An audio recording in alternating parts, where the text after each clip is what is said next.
Hi friends, అందరికీ నమస్కారం. Welcome back to employees news today channel. ఉద్యోగులు, టీచర్లు, పెన్షనర్లకు సంబంధించినటువంటి ముఖ్యమైన అప్డేట్స్ అన్ని కూడా మన ఛానల్ ద్వారా మీకు తెలియచేయడం జరుగుతుంది.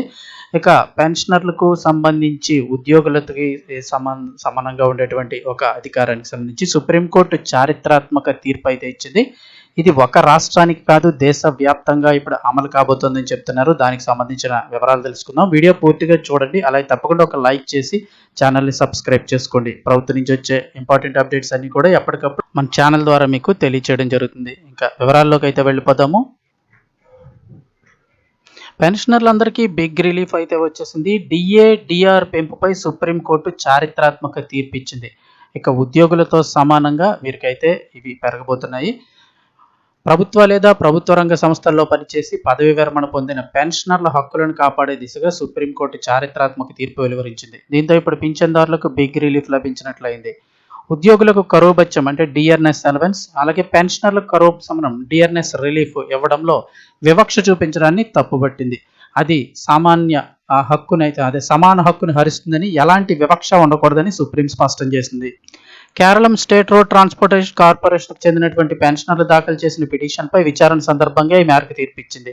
అంటే ఇది కేవలం ఒక రాష్ట్రానికి సంబంధించి కాదు, ఇప్పుడు ఇది దేశవ్యాప్తంగా అమలు కానుంది.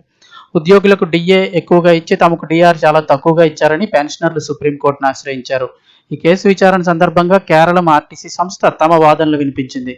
తమ సంస్థ తీవ్ర ఆర్థిక సంక్షోభంలో ఉందని, నిధుల కొరత కారణంగా పెన్షనర్లకు పెరిగిన డిఆర్ఎస్ రిలీఫ్ చెల్లించలేకపోతున్నామంటూ కోర్టుకు తెలిపింది. ఇదే సమయంలో ప్రస్తుతం పనిచేస్తున్న ఉద్యోగులకు ప్రాధాన్యత ఇవ్వాల్సి వస్తుందని పేర్కొంది. అయితే సంస్థ ఆర్థిక ఇబ్బందుల్లో ఉన్నప్పుడు కేవలం పెన్షనర్ల ప్రయోజనాలు మాత్రమే ఆపేసి సర్వీస్లో ఉన్న ఉద్యోగులకు డిఏ చెల్లించడం ఎలా చెల్లిస్తారని కోర్టు తప్పుబట్టింది. జస్టిస్ సూర్యకాంత్ గారు, జస్టిస్ కేవి విశ్వనాథన్ గారులతో కూడినటువంటి ధర్మాసనం ఈ మేరకు తీర్పునైతే ఇచ్చింది. కేఎస్ఆర్టీసీ తమ ఉద్యోగులకు డిఏను 14% పెంచగా పెన్షనర్లకు డిఆర్ హైక్ అనేది 11% మాత్రమే ఇవ్వడం జరిగింది.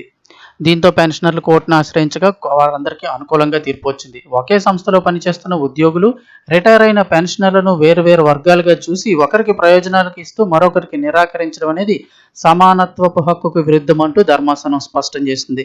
పెన్షన్ అనేది యజమాని ఇచ్చే దానం లేదా భిక్ష కాదని, అది ఉద్యోగి గతంలో అందించిన సేవలకు గాను పొందే చట్టబద్ధమైన హక్కుగా కోర్టు నొక్కి చెప్పింది. సంస్థ ఆర్థిక పరిస్థితి సరిగ్గా లేదని చెప్పిన పెన్షనర్లకు డిఆర్ సంస్థ పరిస్థితి బాగాలేదని చెప్పేసి పెన్షనర్లకు డిఆర్ తగ్గించడం సరికాదని, వారికి రావాల్సిన బకాయిలు వెంటనే చెల్లించాలంటూ స్పష్టం చేసింది. ఈ తీర్పు కేవలం కేరళం ఆర్టీసీకే పరిమితం కాకుండా దేశవ్యాప్తంగా ప్రభుత్వ సంస్థల్లో పెన్షనర్లందరికీ కూడా వర్తిస్తుంది. ద్రవ్యోల్బణం పెరిగినప్పుడు ఉద్యోగులకే కాకుండా పెన్షనర్లకు సైతం అదే స్థాయిలో ఆర్థిక వెసులుబాటు కల్పించాల్సి ఉంటుంది. నిధుల లేమి పేరుతో ఏళ్ల తరబడి డిఆర్, డిఏలు బకాయిలు పెండింగ్లో పెట్టేటువంటి సంస్థలపై ఈ తీర్పు ఇప్పుడు ఒత్తిడి పెంచనుంది. భవిష్యత్తులో ఏదైనా సంస్థ పెన్షనర్ల పట్ల వివక్ష చూపిస్తే ఈ సుప్రీంకోర్టు తీర్పును ప్రాధాన్యతగా తీసుకొని న్యాయం పొందే అవకాశం ఉంటుందని పలువురు అభిప్రాయపడుతున్నారు. సో ఇన్ఫర్మేషన్ ఇస్తే తప్పకుండా ఒక లైక్ చేయండి. మరిన్ని అప్డేట్స్ కోసం ఛానల్ని సబ్స్క్రైబ్ చేసుకుని ఫాలో అవుతుండండి.